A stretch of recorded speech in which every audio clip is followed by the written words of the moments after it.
burya igikundiro kivuga kuruta kuba finyori. Bari mubizi? Igikundiro kiraruta kuba finyori, kuba mfite izuru riri ku murongo n'amatwi ari ku murongo n'imisaya igororotse neza. Igikundiro kiruta ibyo. Ntabwo murabona igikobwa kimeze ukuntu ariko gifite igikundiro. Hari ibindi bintu ukwiriye kureba. Hari ugusenga ariko harimo no kwitegereza. Ingo nziza ziriho cyangwa abantu bahuye n'abantu bakwiriye, suko bose ubuhanuzi bwabamanukiye bukavuga ngo uyu niwe mugore. Oya, nuko bafashe umwanya wo kwitegereza, akareba uyu musore agasanga ameze nk'uko ashaka. Muranyumva? Ikindi, ntibazaguhanurire ngo bakubwire ngo uriya niwe mugabo wawe ngo uhite wemera.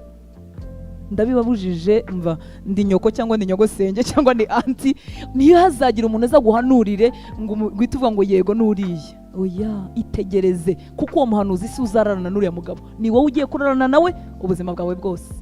Wemerewe kwitegereza karakta, ukavuga uti uyu muntu nzamushobora, arashobotse cyangwa ntashobotse.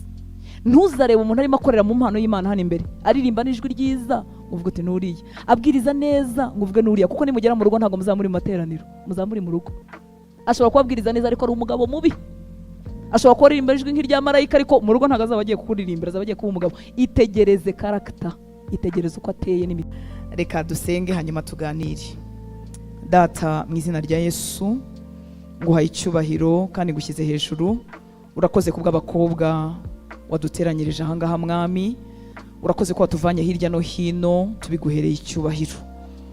Urakoze kuri Imana yacu, urimo urategura urubyaro wishimira, urubyaro rw'intwari mu bwami, urubyaro rutasigaye inyuma mu by'amajyambere, urubyaro rubasha gutsinda iby'iyi si, urubyaro rufite umwuka wawe n'imbaraga zawe, urubyaro rutaba corrupted, urubyaro rutambuka muri iyi si rutandujwe nayo.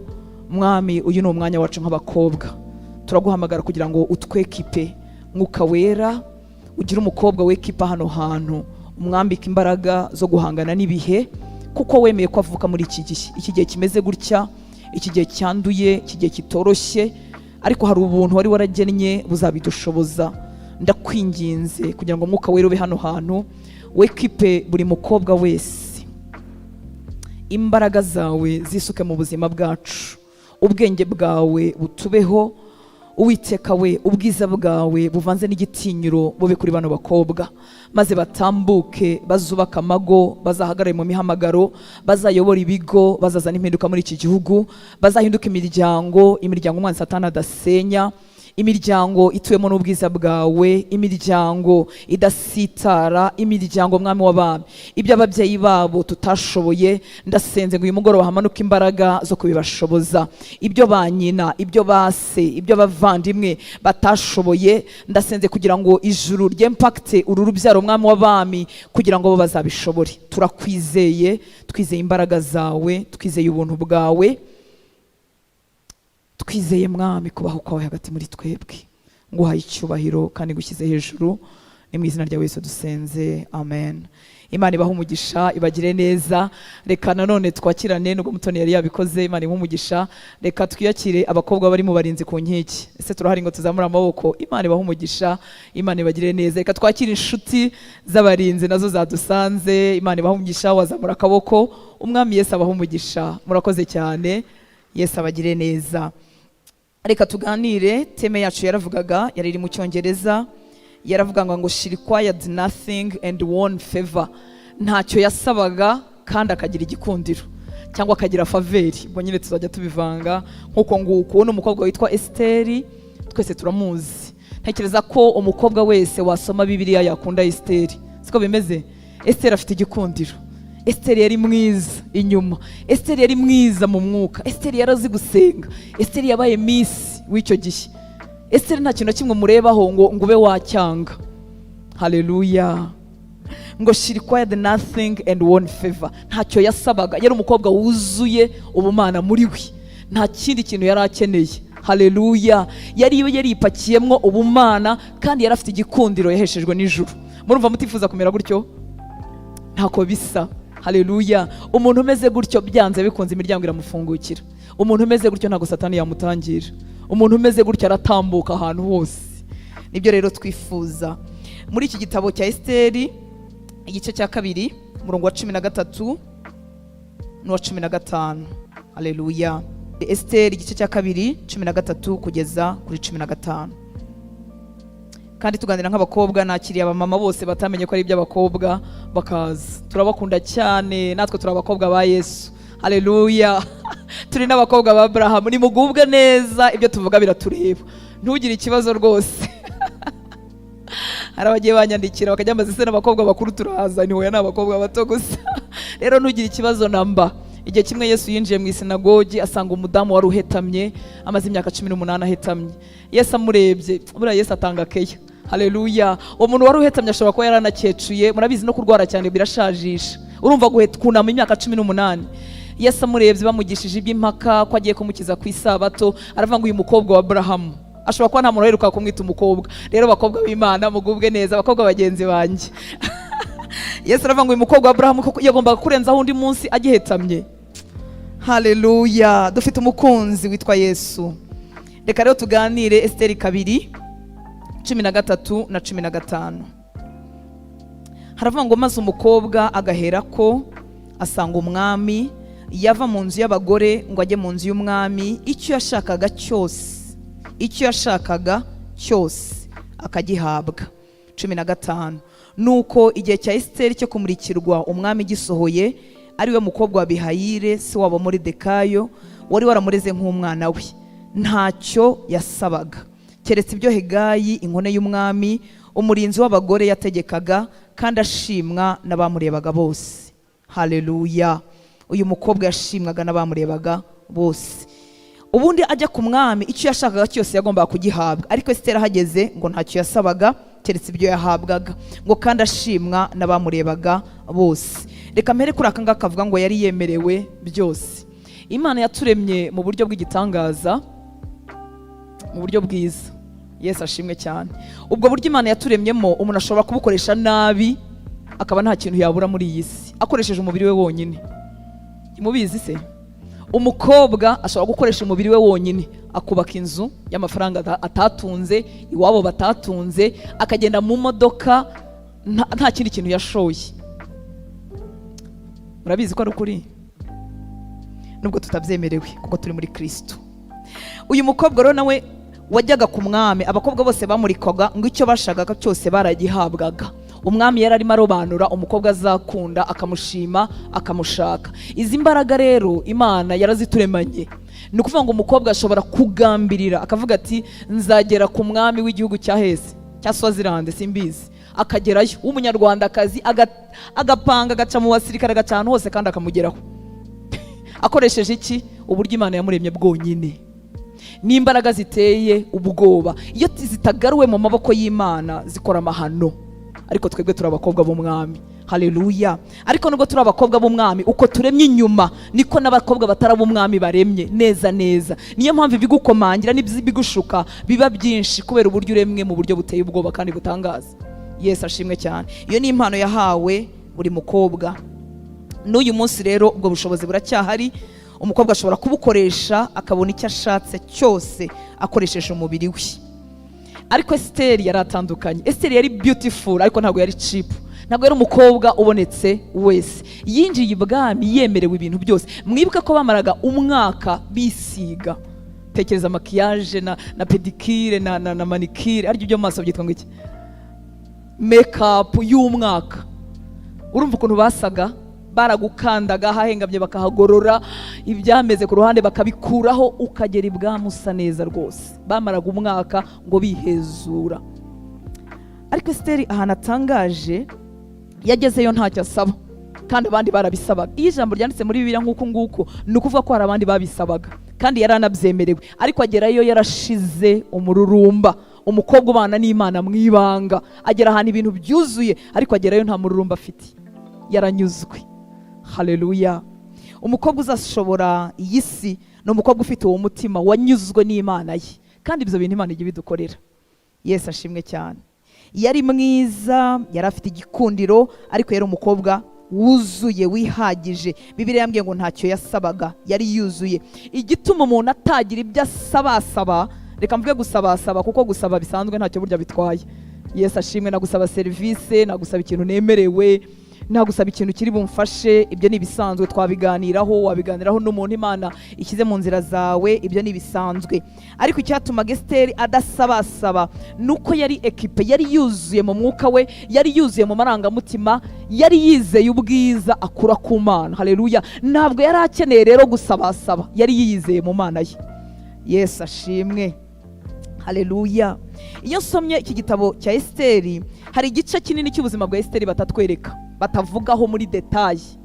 Batubwira gusa ko yari imfubyi kandi yarerwaga na mubyara we cyangwa se musaza we kwa se wabo. Hari igihe abantu bamwita onkere, ariko ntabwo Moridekayi yari onkere, kuko se wa Esiteri yari avinimwe na se wa Moridekayi. Ni ukuvuga ngo yari umwana w'imfubyi urerera ahantu atagombye kurererwa, kuko yarererwaga kwa mubyara we cyangwa kwa musaza we wo kwa se wabo. Twese turabizi ubuzima bw'imfubyi ko bumera. Ntekereza ko na Esiteri ari uko yari ameze. Ikindi bari mu gihugu kitari icyabo, biragaragara ko hari avantage nyinshi n'ibindi bintu byinshi abanyagihugu bari bemerewe watari yemerewe. Ni nayo mpamvu ajya kwipresenta ibwami yamubuje Moridekayi ngo ntazavuga ubwoko bwe. Ni ukuvuga ngo bwari ubwoko butari privilegiye, budafite amahirwe angana n'ay'abanyagihugu. Iki gice rero cy'ubuzima bwa Esiteri, impamvu mvuga ko batakivugaho cyane, ntabwo batubwira imisengere ya Esiteri akiri umukobwa, ntabwo batubwira uko yari abayeho mu buzima bwe, ntibatubwira icyo gice gusa, baratubwira ngo yari imfubyi kandi yabanaga na mubyara we. Ariko nitegereje ubuzima bukurikiraho bwa Esiteri, bunyereka ko iyo minsi ye y'ubukobwa atayipfushije ubusa. Haleluya. Binyereka ko yari umukobwa watindanye n'Imana, binyereka ko yari umukobwa wiyubatse mu bukene n'ubupfubyi, ariko aragenda ariyubaka ahinduka umukobwa ushyitse.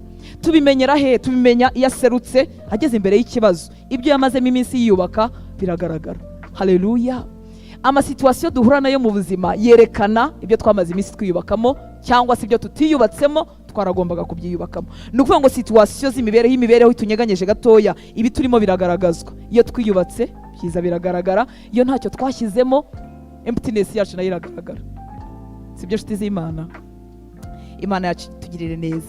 Rero iki gice kinini batavuze, ndatekereza ko ari cyo gice cy'ingenzi ku buzima bwa Esiteri, kandi nawe uyu munsi wakigira. Haleluya. Ni igice kidasaba kuba wagiye muri kaminuza cyangwa utagiyeyo, ni igice kidasaba kuba ufite abagushyigikira, ni igice kidasaba kuba uvuka heza, ni igice umuntu yigirira ku giti cye. Ndashima Imana ko Imana yakinguye ayo mahirwe ku bantu bose. Haleluya. Dushobora kwiyubaka tugahinduka abantu bashyitse hamwe n'Imana yacu, tudafite gishyigikira wundi. Ariko iyi Imana ibera umubyeyi ifubyi, ikabera umurengezi abatagira shinge na rugero, twakwiyubakaho tukayikomezaho, ikatwubaka tugakomera. Sibyo bakobwa beza? Haleluya. Kugira ngo dushobore iyi si imeze gutya, nuko tuba abakobwa biyubatse mu buryo bwose. Nitegereje ubuzima rero bw'uyu mukobwa, ndasanga yari yubakitse. Reka mvuge ku bice bitandukanye bitugize kugira ngo bize kudufasha. Esiteri yari yubakitse, muri kampere ku gace k'umwuka. Biragaragara ko Esiteri yari umukobwa ubana n'Imana byimbitse. Iryo jambo rya byimbitse murarizi? Mu buryo bugize gute? Bucengeye. Haleluya. Twese cyangwa se abenshi nk'abakristo, abantu benshi barasenga, bafite n'isengero, ariko siko twese tubana n'Imana bigize gute? Byimbitse, byandani, bitari superficiel. Kubera ko turi mu myaka myiza y'igikundiro, yo kurangara, yo kwifotoza, biriya bintu byose ntabwo ari bibi, ndaza kubivugaho, biratugize. Ahubwo umukobwa utifotoza aba afite ikibazo, ndaza kubivugaho. Abagifite, harimo abakobwa bamwe twaganiriye bambwira uburyo badashobora gushyira ifoto yabo kuri profile, ariko uzi ikintu kibitera ni ibikomere byinshi n'umubabaro mwinshi aba yaragize. Ubundi umukobwa uri normal arifotoza, akihengeka, akihengekura, ubundi nibwo buzima. Uyu mwana w'umukobwa rero Esiteri, biranyereka ko yari yariyubatse mu mwuka, kandi yari umukristo byimbitse. Turavuga umukristo ariko yari umwizera, ko Kristo yari ataraza, ariko yari afite ubuzima bubanye n'Imana mu buryo bwimbitse. Ntabwo yari umukobwa uri superficiel, yari profond, yari deep mu buzima bwe hamwe n'Imana. Haleluya. Imana yacu tugire neza. Byagaragaye ryari? Byagaragaye mu gihe cy'ibibazo. Ibihe nkuko nari maze kuvuga nibyo bigaragaza ubusabane yari afitanye n'Imana.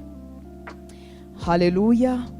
Mu bibazo n'ingorane duhura nabyo mu buzima nibyo bigaragaza niba twarinjiye indani muhengeri mu Mana cyangwa niba twarasigaye mu kirere. Iyo uramutse utinze kubona akazi kandi warangije amashuri, iyo utinze kubona umugabo kandi ari igihe cyo gushaka, iyo uhuye n'ababyeyi batakwitaho cyangwa ukavuga mu muryango utakwita, iyo uhuye na bya bibazo by'ubuzima, iyo uhuye n'abasore bakujagajaga bakuzengurutse impande zose, ibyo bihe bizatwereka niba uri nawe bizabikwereka niba uri profori injiye indani cyangwa niba waragize agakiza kari hejuru. Uyu mwana w'umukobwa rero ageze mu bibazo, twabonye neza ko bwa buzima bwe bw'ubupfubyi batavuga, yamaze umwanya yiyubaka n'Imana ye. Haleluya. Ubwoko bwe bugiye kwicwa, iyo ni inkuru twese tuzi. Ntago yabaye wa mugore cyangwa wa mukobwa wohereza ibyifuzo mu byumba by'amasengesho. Muranyumva? Ubwoko bwe bugeze mu kaga, bagiye kwicwa. Ntago yabaye wa mukobwa wohereza udupapuro ngo muzansengere ngo wareke gusenga. Yashyize amavi ye hasi arasenga, kandi yari yaramaze kuba umwamikazi.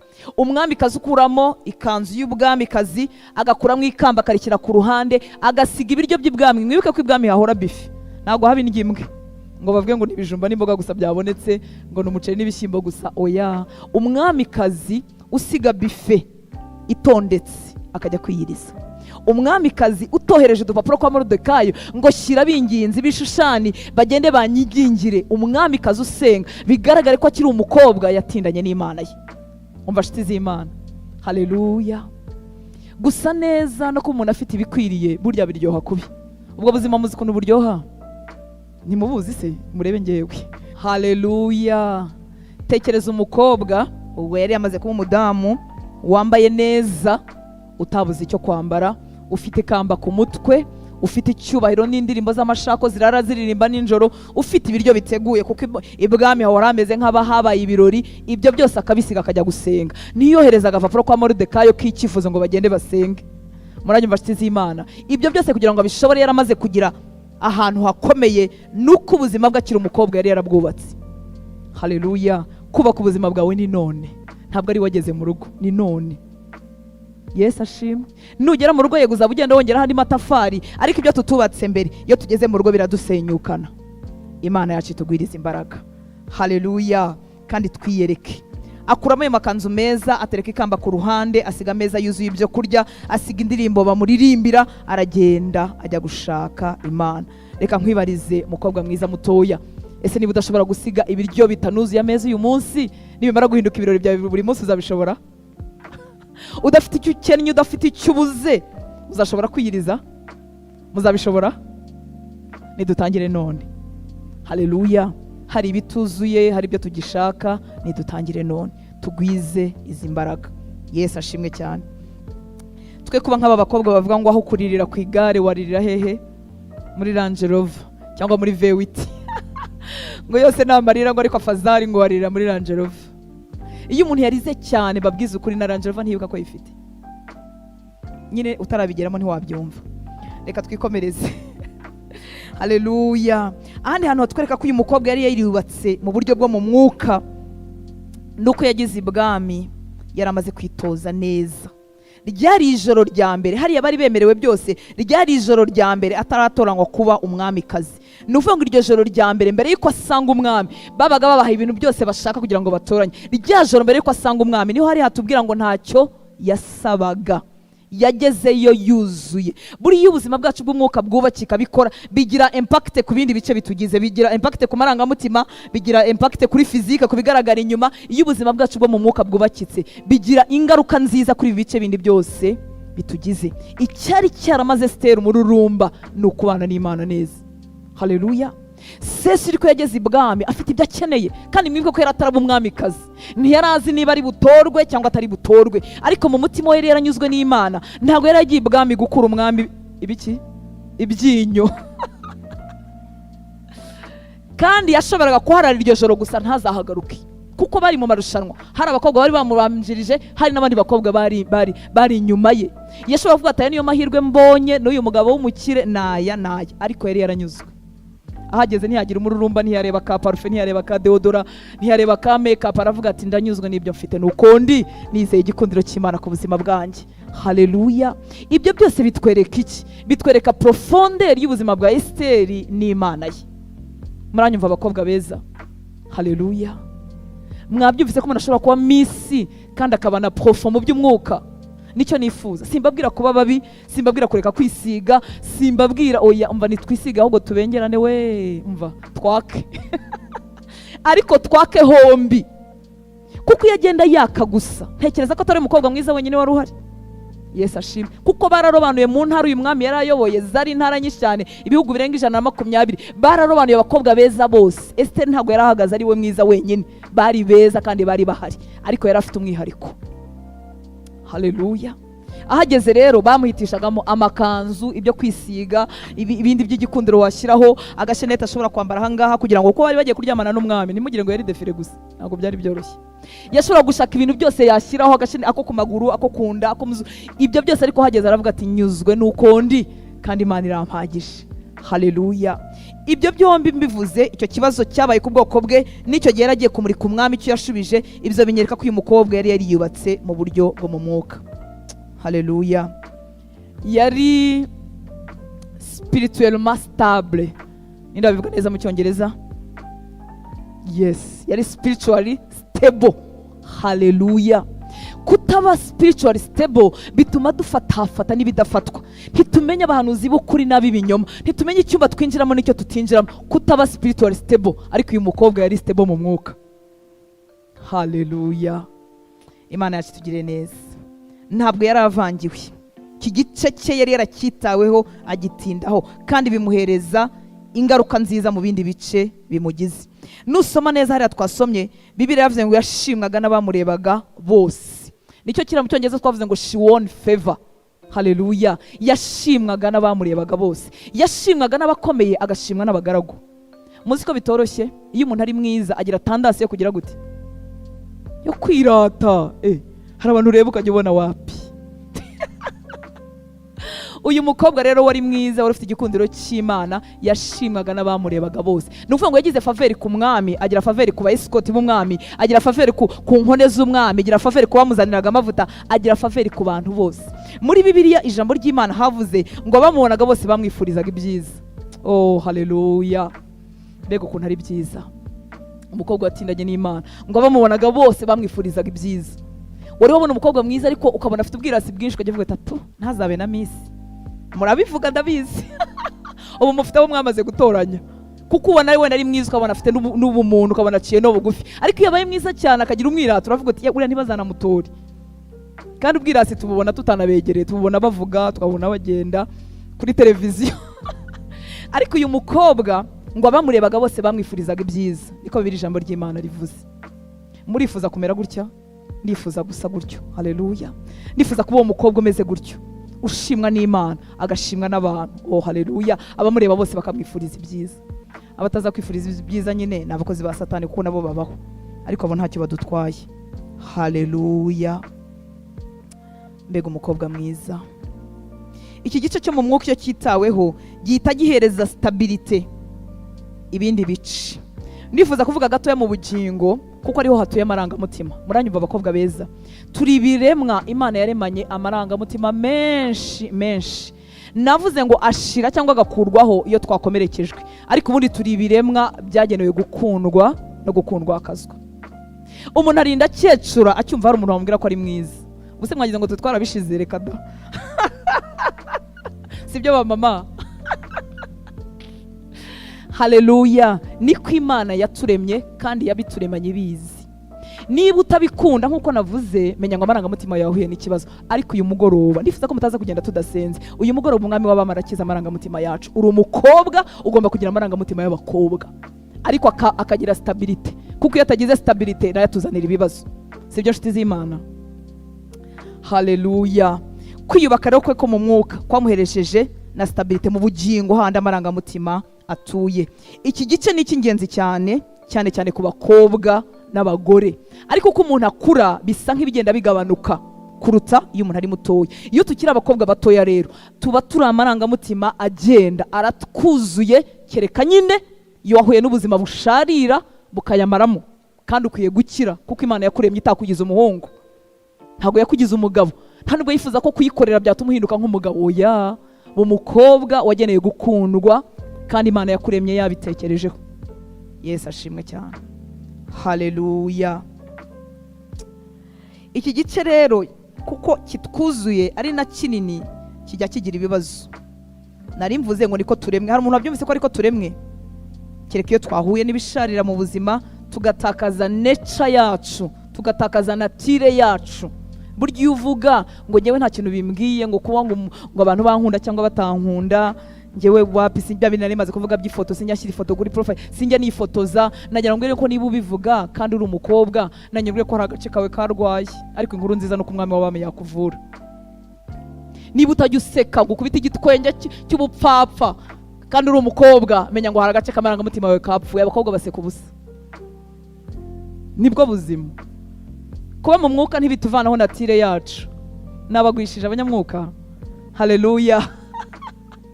Iyo hari agace katagiseka, ni ubuzima buba bwaradushaririye. Tuba twarabaye nka wa mudamu wavuze ngo nimunyite Mara kuko ubuzima bwaranshariye, ariko umwami w'abamajya avura ako gace, tugasubirana ibitwenge, ubuzima bukatugarukamo, tukaryoherwa. Kuko nitujya mu ijuru tuzagenda nk'abakobwa, ntabwo tuzagenda nk'abagabo. Yesu ashimwe, haleluya. Hari igihe umuntu ajya mu mwuka noneho yabona agikunda ibyo bintu akajya agira ngo ni ukugwa. Ntabwo ari ukugwa. Iyo bifite stabilite ntabwo ari ukugwa. Impamvu nifuza kugatindaho nuko nifuza ko gasobanuka. Yesu ashimwe, haleluya. Aka gace rero gashobora kurwazwa n'ibibi twabonye.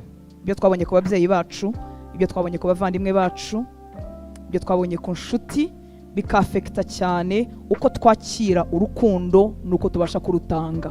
Ibibi twabonye iwacu, buryo ushobora guhumiriza amaso ngo utabireba, ariko bifite agace byarwaje. Ibi wabonye mu nshuti, ibi wabonye mu bantu bawe bagufi, mu bavandimwe bawe, biratwafekta. Uburyo twakira urukundo n'uburyo turutanga biragenda bikafekta agace kacu k'amarangamutima kakarwara. Cyangwa se ibibi byatubayeho, ibibi byakubayeho wowe, burya ntabwo bigusiga nk'uko usanzwe. Umva ukuntu ibibi bimera, kuko tutahareba. Nyankunda kubigeranya n'umubiri. Uyu munsi unkebye n'urwembe, ahangaha hasigara inkovu. Siko bimeze? Ikintu kibi cyose cyabaye ku buzima bwawe cyasize inkovu mu muntu wawe, mu marangamutima. Burya niko bimeze, harakomeretse. Igihe hamwe n'Imana bishobora kuhavura. Niyo bihavuye ariko inkovu irahasigara. N'abantu batemye muri jenoside, inkovu ziba zikiriho. Yarakize igisebe, ashobora no gukira wenda mu mutima akanababarira, ariko inkovu iracyahari. Ikintu kibi cyose cyababaje ubuzima bwawe, ikintu kibi cyose cyatubabaje, gisiga gikomerekeje mu marangamutima. Ingo nyinshi zisenyuka uyu munsi, hari igihe abantu baba batari ibirara, atari uburara bwazisenye. Ni inkomere imwe y'umukobwa yahujwe n'indi nkomere y'umuhungu, inkomere ebyiri ziragenda zijya kuba mu rugo. Ni nk'uko wafata abarwayi babiri ukababwira kubana, buri muntu n'ibikomere bye n'undi n'ibikomere bye, kandi ibikomere mu bintu bimwe bikora bituma tutavuga. Ntubasha kubimusobanurira, nawe ntabasha kubigusobanurira. Murabihuye mwembi kandi mwatangiye mukundana, si ikindi n'ibikomere bitigeze byitabwaho. Amarangamutima rero ni ingenzi mu mibanire yacu mu minsi tuzamara hano ku isi. Mwibuke ko turi ibiremwa biremanywe menshi, niyo mpamvu akwiriye kuvurwa agakira kugira ngo tuzabe ab'Imana yatugeneye kubabo. Haleluya. Ibyo bibi rero bitubaho, biba ku bakobwa. Mwibuke ko turimo kuganira, harimo gufatwa ku ngufu, harimo ihohoterwa ry'uburyo bwose, utigeze ubona uwo bibwira, ukabibana, ukabisazana. Iyo umuntu akiri mutoya aje kuvuga ati nyine ni by'abatoya, ariko muri counseling mu bantu nyanganira nabo harimo n'abantu bakuranye ibyo bikomere. Uyu munsi n'abagore ariko ntibabasha kwishimira urushako kubwo ibintu byamubayeho akiri mutoya. Turi mu muco wa Kinyarwanda aho abantu batavuga ibyababayeho, ni amahano mukanayabika. Mu bazungu naho ntibyoroshye kuvuga icyo kintu, ariko byibuze abo banyuzamo bakabivuga. Ariko mu Banyarwanda ni tabu, kuko imico yacu, kuko imiryango yacu ari imiryango iri sociale. Mu mago y'iwacu hazamo ba marume, hakazamo ba data wacu, hakazamo babyara bacu, yewe no muri basaza muvukana birashoboka, no mu babyeyi bagiye kukurera birashoboka. Icyo kikaba igikomere gikubisa amarangamutima yacu, tukagenda turi ibisenzegeri. Harimo abagira amahirwe bakabikira, ubuzima bugakomeza. Harimo abatabikira bakazabaho babihiwe imyaka yabo yose. Ariko inkuru nziza nuko Yesu afite umuti. Haleluya. Yesu afite umuti. Ibintu bibi bitubaho rero bisiga byangije aka gace kacu ko mu bugingo, ntabwo bishobora kudusiga nk'uko twari dusanzwe. Ikindi muri iki gice cy'amarangamutima, uko wiyumva wowe, uko wifata wowe ukuri, atari wenda uko abantu bagufata, n'ibyo abantu nabyo biri ukwabyo.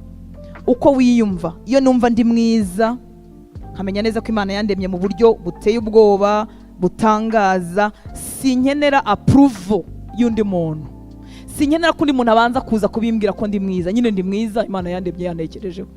Mwari muzi ko muri beza cyane, harimo abatabizi. Imana yakuremye yagutekerejeho. Uko wiyumva rero byafekta amarangamutima, kandi uko twiyumva mwibuke ko tuba twarabitewe n'uruhererekane rw'ibintu bitandukanye. Ikindi, hari ahantu ugera muri aya marangamutima yacu ukishyiramo ko utari mwiza. Uzi ikintu gituma twishyiramo ko tutari beza? Twipimira kuri standard isi yaduhaye. Isi ifite standard yashyizeho, iduha amashusho y'abastar bahora bari makiye. Ese mwari muzi ko abastar nabo bajya babyuka mu gitondo badafite makiyaje? Kuko ari umusitari arajya kuri televiziyo, arajya mu kinyamakuru, arajya kuri Facebook, nyine hamakiye. Noneho tukagira ngo ni kwasa. Oya, burya byutse si kuri yabasa. Yabasa nkatwe twese. Noneho isi yashyizeho standard y'ubwiza.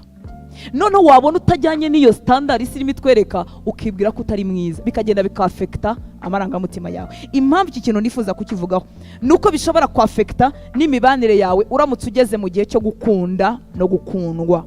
Imana yacu dutabare. Iyi standard isi yadushyiriyeho tuyibona muri media, tuyibona ku buzima bw'abastar, tuyumva n'inshuti zacu. Inshuti zacu zikavuga ati uri mubi, ibyo bibuno byawe ntabwo bigezweho. Inshuti yakavuga ati ayo maguru, ati ye baba we, ati nawe urambara ijipo. Inshuti ikakubwira ati no mutwe uhengamye. Abo mwigana bakakubwira noneho natwe ababyeyi hakabwo ducikwa tukabibabwira. Ukabwira umwana atari kubwo wagiye ugenda neza. Mama wanjye yajyaga ambwira ati ko wagiye ugenda utikomeje. Ariko gusaza ni byiza, nabonye amaguru yanjye yapfuye korohamo gakeya. Akamwe ati wagiye ugenda utikomeje. Ntabwo mama nago nikomeje, niko makuru. Ibyo byose rero abantu batubwira biragenda bigakora ku marangamutima yacu. Umva impamvu nifuza kubabwira iki kintu. Ugomba kwikundira mu maso y'Imana. Uko Imana ikureba akaba ari bwo wikundiramo, nibwo utazakenera proof y'umuntu. Ahantu nasengeraga habaga umudamu wari uvuye mu ijisho. Ikera none ijisho rye ryavuyemo ari kera, nyina akiri umukobwa. Iwabo muri icyo cyaro bamubwira yuko nta mugabo ashobora kubona kuko yavuye mu ijisho. Nawe akura gutyo yumva ko nta mugabo ashobora kubona. Bukeye haza umugabo ngo wari ufite abagore 3. Uwo mugabo aramubwira ati uri mwiza ku isi ya Mungu, nta n'umuntu usa nawe. Aramukunda. Amukunze, umukobwa ntuhigeze atekereza ibyuko afite abagore bangahe, ntigeze atekereza ikintu na kimwe. Yaravuze ati ku isi ya Mungu mbonye umuntu umbwira ko ndi mwiza, ko nkunda, ahita agenda wese. Icyo gihe yatangaga ubuhamya, uwo mugabo yari yaramuteye sida, ariko ni ubwa mbere yarabwiwe ko ari mwiza, ahita agenda wese. Niyo mpamvu tukeneye kumenya ko turi beza mu maso y'Imana, kuko iyo wibwiye ko utari mwiza, igihingutse cyose uragifata. Iyo udafite icyo kibazo, umuntu udafite icyo kibazo ntabwo yabyumva. Iyo yumva ari mwiza mu maso y'Imana ntabwo yabyumva. Ariko umuntu wamaze kwishyiramo ko atari mwiza, igihingutse cyose adashyizemo ubwenge, adatekereje, apfa gufata. Yesu ashimwe. Turi beza, turemye mu ishusho y'Imana. Imana yaturemye yadutekerejeho, idutindaho, iratunoza cyane. Iyo iza gusanga hari ikindi yakongeraho, yari kukikongeraho. Ariko impamvu umeze utyo, impamvu umeze ntya, yasanze ari ibyo. Uranyuzwe? Unyuzwe n'uko usa, unyuzwe n'uwo uri we. Haleluya. Yesu ashimwe. Impamvu ugomba kunyurwa nabyo nuko uzahura n'amagambo y'abantu. Amagambo y'abantu akubwira ibinyuranye. Haleluya. Turemye neza, Imana yadutinzeho. Yesu ashimwe. Haleluya. Iyo utizeye rero ubwiza bwawe muri aya marangamutima, iyo utikunze, iyo umuntu akubwiye ngo aragukunda, uri mwiza, uhita ugenda wese ugahengamirayo. Ntushyiremo logique, ntushyiremo gutekereza. Umuntu yakwanga nabwo ugahita wishyiramo ko ajya kwangiye ko uri mubi, ko n'ubundi nta cyiza cyakubaho, ukagenda ugashenjagurika mu muntu wawe wamwe imbere. Ariko iyo wiyizeye nka kuri Esther yari ameze ngo ntacyo yasabaga, yumvaga yizeye ubwiza Imana yamuhaye. Iyo wiyizeye ibije uratoranya ukarobanura, ukavuga uti uyu nguyu ndabona byajyana, uyu nguyu ndabona bitajyana, kandi yagiye umenya ko agiye nkuko n'ahandi hose agenda. Ubwo nyine ntabwo aba yariwe, hari ibintu Imana ibigukijije. Haleluya. Imana yacu itugirire neza. Amen. Haleluya. Ikibazo cy'aya marangamutima yacu asunika akagenda akagera mu mubiri, iyo nanone twizeye ubwiza bwacu ariko tutabirebeye mu maso y'Imana, turabwizera cyane, tukizera umubiri wacu, imbaraga zacu, izitubonesha akazi, izitubonesha amashuri, izo twumva zatujyana mu rushako, izo twumva zagira gute, zose zigashingira kuri fizika yacu. Kandi burya ntabwo ari byo, kuko bidukoresha amakosa. Muranyumva abakobwa beza? Haleluya. Ntago ubwiza bwawe nubwo turi beza ariko bugomba gushingira mu maso y'Imana uko Imana itubona. Sinizera umubiri wanjye cyane kuruta uko nizeye Imana ibinshoboza cyangwa se ibimpa. Iyo twizeye umubiri wacu cyane, uravuga ngo nzashaka ko ndi mwiza, nzabona akazi ko ndi mwiza, nzagira gutya kuko ndi mwiza, bikagenda bikaturemamo ikindi kintu kibi cyatuma ibikorwa byacu byose tubishingira kuri uyu mubiri. Imana yacu idutabare. Haleluya, amen. Impamvu ntinda kuri aka gace k'amarangamutima nk'uko nabivuze, mwibuke ko ariko gace ni kanini muri twebwe kandi kadukoraho. Iyo tutagastabirije kadukoraho. Witegereje mu buzima, ushobora kubona nk'umukobwa mwiza w'umunyabwenge, wabaye umunyabwenge mu bintu, wakoze ibintu, akiga, akaba ari umukobwa uri dinamike, ushoboye, ariko wazajya kubona kubera ko amarangamutima ari manini kandi atayastabirije, agahura n'umuntu w'umusore, reka tuvuge ngo wa fake. Nimubaze se ba fake? Wa fake ariko uzi kuvuga neza, kuko amarangamutima twuzuye, kandi amarangamutima aryoherwa no kubwirwa neza. Yo umuntu yagura ati ndagukunda, ati ye urasa n'inyana, ariko uyu munsi ntabwo mukibivuga iby'inyana n'ibyaba mama, ngira ngo natwe ntibatubwiraga iby'inyana, maso y'inyana reka da. Akakubwira bya bindi bababwira bigezweho uyu munsi. Umusore wa fake ariko muramwumva, w'ikirara, utagira sakintu niko bambwiye ngo babita, utagira ikintu ugeretseho ubura, ugeretseho kutubaha Imana, ugasanga wa mukobwa uri warashoboye ibintu byinshi ariko utarastabirije amarangamutima ye, kuko akunda kubwirwa ko akundwa, ugasanga yayobeye ku muhungu nk'uwo nguwo kubera kudastabiriza iki? Amarangamutima. Imana yacu tugirire neza. Haleluya. Iki gice tugire umwuka usabanye n'Imana, aya marangamutima yacu akunde abe stable, dushyiremo n'ubwenge na logique no kurobanura. Turabo gukundwa, turabo kubwirwa neza, ariko dushyiremo no kwitegereza. Amen. Haleluya. Ukunde ariko avec logique ntuyisiga hariya hirya. Ntibemere ko amarangamutima yawe agukina, akujwa de tour niko bavuga, kuko amarangamutima aragukina ugahenga mutitegereje, utarebye ngo ariko uyu muntu bizagenda bite, ese umuntu utagira n'ibitekerezo, ese nyuma y'imyaka tuzicarana tuvugana iki, ese umuntu udashyira n'ibintu mu buryo, uyu muntu nawe utabasha kwiyitaho ku giti cye, ese uyu muntu azita ku rugo, uyu muntu azaba papa w'abana banjye. Ntibemere ko amarangamutima agukina, ugashyiramo logique ugatekereza. Imana yatugire neza. Haleluya. Ikindi, kuko aya marangamutima yacu tugomba kuyastabiliza hariya mu bugingo, ufata umwanya wo kwitegereza uvuga ati iki kintu mpisemo none ntabwo mu myaka 5 nzakicuza. Uri umukobwa, uri muto, uri inkumi nziza, wenda nturimo kureba ibyo mu myaka myinshi iri imbere, ariko ushyiremo na ka logique uvuga ati ikintu ndimo mpitamo uyu munsi muri 10 ans ntabwo kizaba ikintu ndimo nicuza. Sibyo abakobwa beza? Imana ibaha umugisha. Haleluya. Reka ngere ku gace kari ka physique, kuko nako turagafite, ko ndangirizaho. Ukaba physically stable, niba nabyo babivuga. Haleluya. Igihe cyo gucya, igihe cyo kwitunganya, muranyumva abakobwa beza? Igihe cyo kumurikwa, ntabwo Esther yajyanye umwuka gusa, yaritunganyije. Ariko ibyo narinda kubivuga kuko mbona mwese mwitunganyije. Mwibuke ko Imana yaturebye turi abakobwa itatugeza abagabo. Nuvuga ngo ako gace ka physique nako karakwiriye kwitabwaho, sibyo?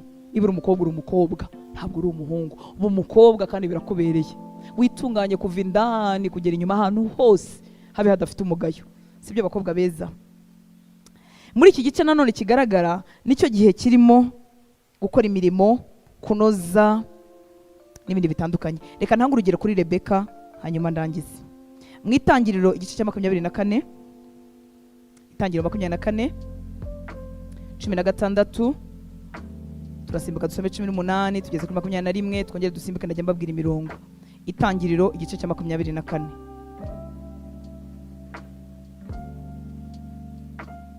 Itangiriro 24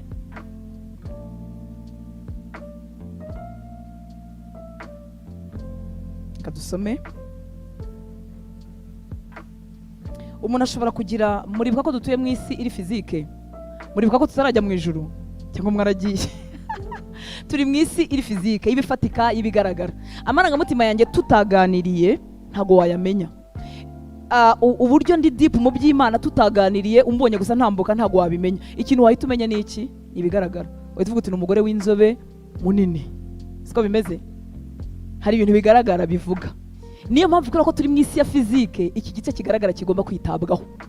Nicyo kivuga mbere yuko tumenya uwo uriwe, mbere yuko tumenya ko amarangamutima yawe ari stable, mbere yuko tumenya kuri deep mu Mana.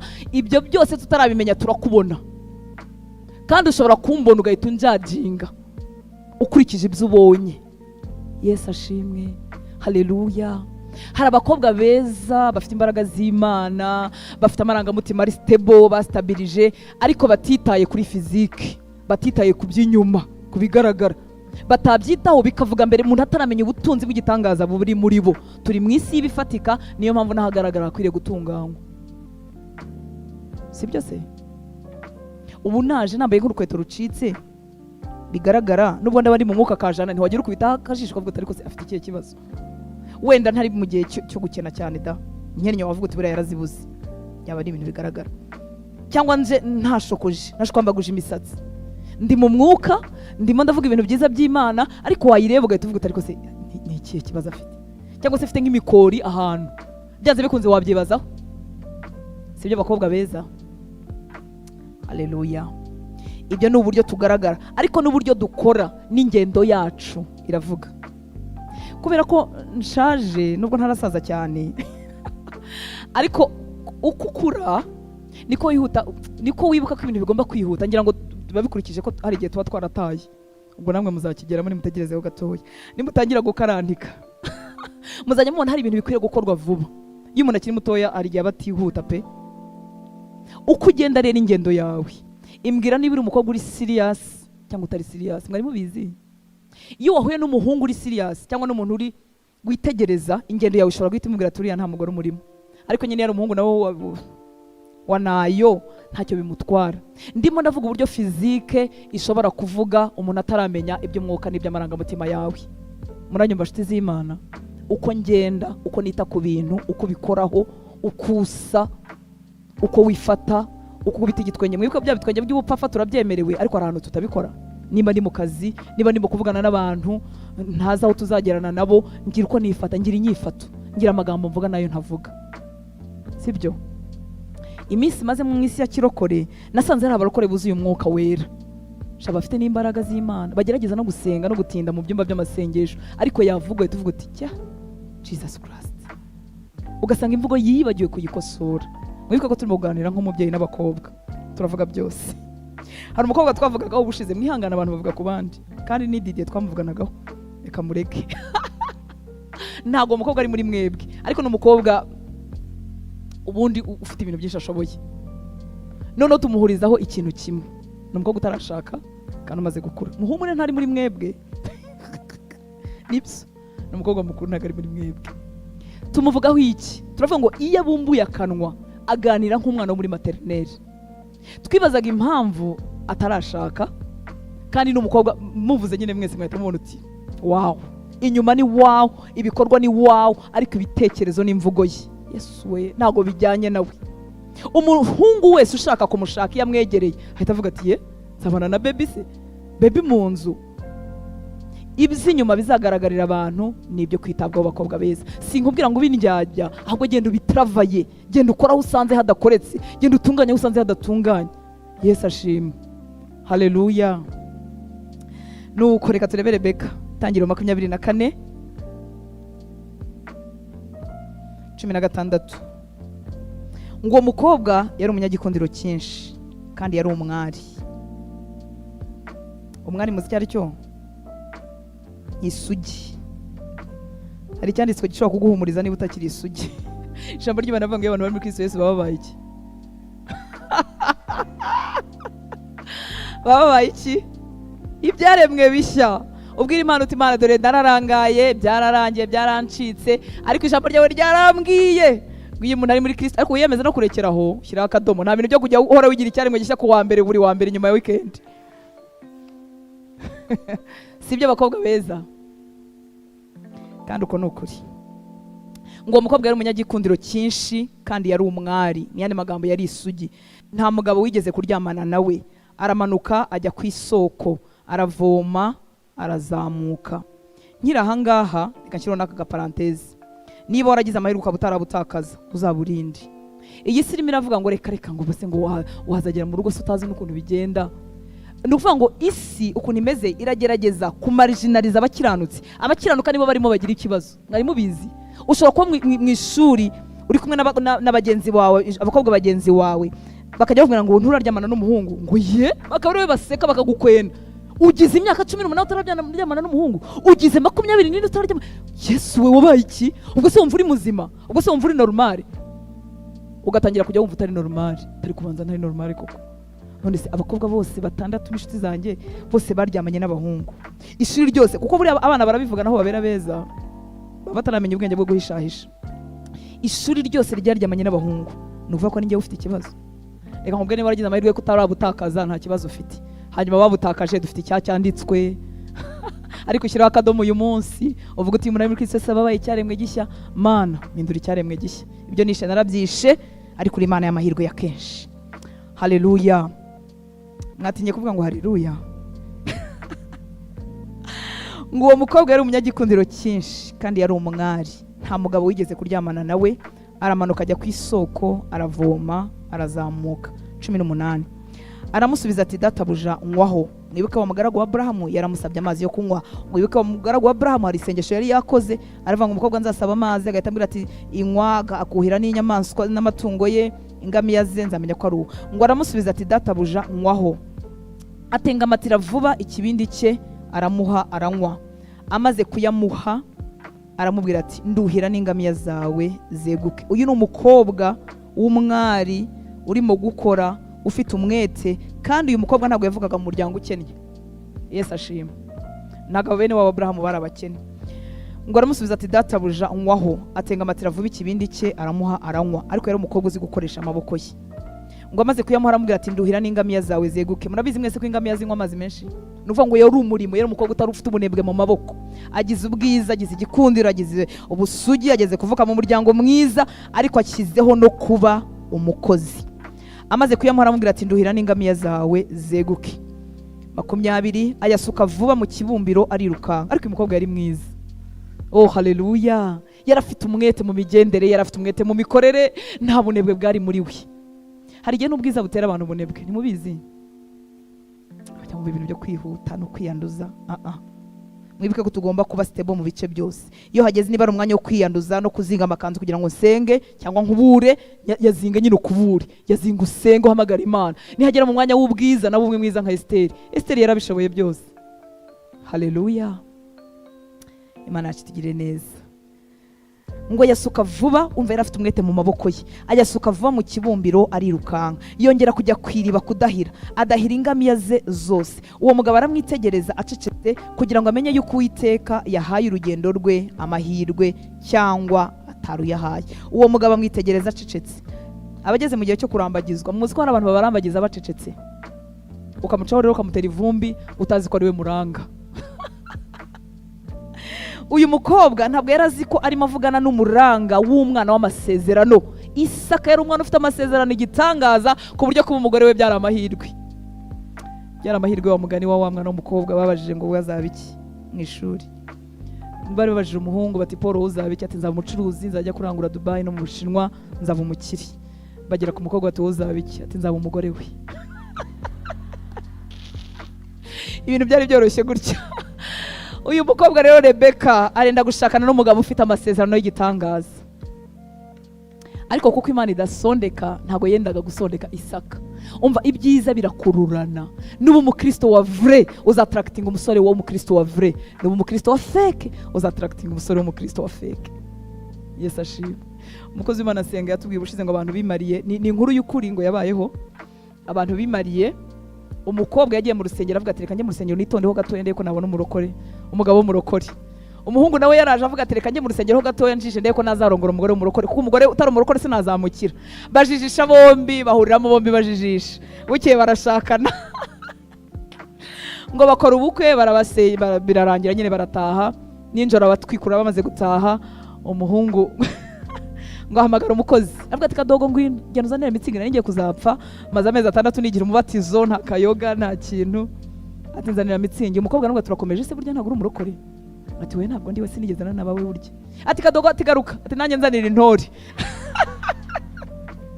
kiba kimwe ariko ibyo bintu ni byiza ubwo bombi bishishanya atari umukristo wabiguyemo ntako bisa. Rero nituba abakobwa ba vrai b'abakristo tuzattractinga abahungu ba vrai, ariko nituba abakobwa nyine bajijishije ngo turebe tuzahura n'abandi bajijishije. Umwuka w'Imana aravuga iyo ubaye umukristo ukuriye umwuka w'Imana avugira muri wo akagukonekta n'umuhungu w'ukuri. Iyo ubaye uw'ukuri ariko kuko muri uru rugendo harimo abukuri n'aba fake tujye tubyemeranyaho, harimo ababivanga asenga ku cyumweru ariko na nimugoroba akaryamana n'umuhungu, aririmba muri korali na nimugoroba akaryamana n'umuhungu. Ngo ntabwo ari ukuri, nanarongorwa azarongorwa n'utari ukuri. Mbabwiza ukuri, intambara zigusanze mu rugo warashatse ukuri zitandukanye n'izo winjiranye.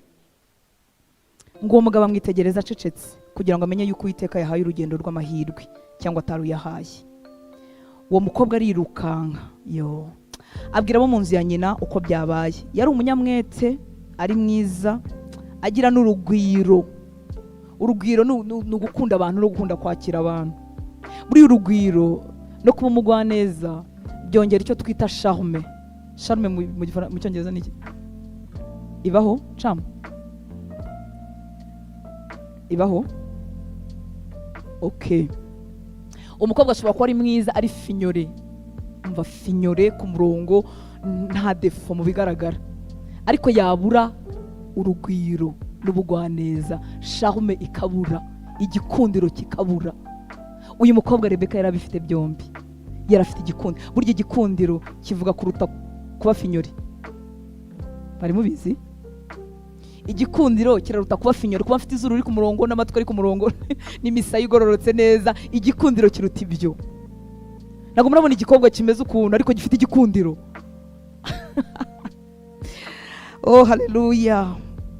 Ngo uwo mugabo amwitegereza acitse kugira ngo menye ekwe tugeze kuri 28. Uwo mukobwa arirukanka abwira abo mu nzu ya nyina uko byabaye. Yari amaze kubwira uyu mugabo ngo rwose dufite ibyo kurya by'ingamiya zanyu, dufite inganagano, dufite naho kubaraza. Yari umukobwa ukunda abantu kandi yari ataramenya inkuru zose, ariko hagati aho bari bamwambitse n'impeta. Baramusubiza bati reka duhamagara umukobwa tumubaze. Ahangaha tugeze ku 57. Ni ukuvuga ngo habayeho cya kiganiro, wa mugabo avuze amakuru ya Abrahamu, avuze ko Imana yamuhaye umugisha, avuze ko yakoranye nawe isezerano kumwe ati sinzasabira nimfa umuhungu wanjye ntuzamusabire muri aba banyamahanga, uzasubire iwacu ujye gusaba y'umukobwa muri bene wacu. Avuze izo nkuru. Ubwo umukobwa Rebeka agomba kuba yari nko mu cyumba nako inyuma y'urugi arimo akurikira amakuru. Ntabwo byanditse muri Bibiliya, ariko baramubajije ntiyazuyaza. Bati surajyana n'uyu muntu ati cyane. Ugomba kuba umukobwa uzi icyo ushaka, uzi uwo mujyana n'uhakanira, nta bintu byo gutinda mu makorosi. Nubona umuntu ukamubonaho amadefo miliyoni, wivuga ngo ngiye gusenga muri uti no nta birimo. Arimo aragutinza umwanya mwicara mu maresitora, n'uwagucaga agira ngo akubwire ikintu asanga wicaranye na wa wundi agira ngo mwaremeranyije kandi waramubonyeho ibidefo nka miliyoni. Rebeka rero yarazi icyo ashaka. Agomba kuba yari nk'inyuma y'urugi barimo bavuga amakuru yo kwa Abrahamu. Uyu mugabo avuga ati Abrahamu Imana yamuhaye umugisha, kandi umugore we Sara yamubyariye umwana mu bukecuru. Imana yabahaye umugisha, yarabororokeje, bafite amasezerano y'Imana, barakomeye. Umuhungu we Isaka rero niwe naje gushakira umugeni. Baravuga ati aranavuga ati kandi Uwiteka yahaye umugisha urugendo rwanjye, ibyo namusabye niko byagenze, bya bimenyetso byose turaza kubivugaho cyangwa reka mbivuge none hanga nkibyibuka. Muribuka ko uyu mugaragu wa Abrahamu yari yasabye ibimenyetso, ajya guhagarara ku iriba ati umukobwa uri bugenze gutya, ndamenya ko ari wowe Uwiteka yahaye umugisha. Ngira ahangaha ndagira ngo mwebwe abageze mu gihe cyo gushaka mwitondere ibyo bimenyetso. Iyo ubwiye Imana ngo Mana ngo niduhura nsanga yambaye ipantaro y'umutuku, coincidence z'amapantaro y'umutuku ziraba. Iyo uvuze ngo Mana ngo niduhura ngo ampe kado, none se guha umuntu ukunda kado si bisanzwe? Ngo ndahita amenya ko ari we. Ipantaro y'umutuku ntizakubwire ko ari we, ko guhaye kado ntibizakubwire ko ari we, ko guhamagaye saa 9 ariyo saha wari washyizeho ntibizakubwire ko ari we. Oya, hari ibindi bintu ukwiriye kureba. Hari ugusenga ariko harimo no kwitegereza. Ingo nziza ziriho cyangwa abantu bahuye n'abantu bakwiriye, suko bose ubuhanuzi bwabamanukiye bakavuga ngo uyu niwe mugore. Oya, nuko bafashe umwanya wo kwitegereza, akareba uyu musore agasanga ameze nk'uko ashaka. Muranyumva? Ikindi ntibazaguhanurire ngo bakubwire ngo uriya niwe mugabo wawe ngo uhite wemera. Ndabibabujije, mva ndi nyoko cyangwa ndi nyogosenge cyangwa ndi anti, niyo hazagira umuntu aza guhanurire ngo uhite uvuga ngo yego nuriye. Oya, itegereze, kuko uwo muhanuzi si uzararana n'uriya mugabo, ni wowe ugiye kurarana nawe ubuzima bwawe bwose.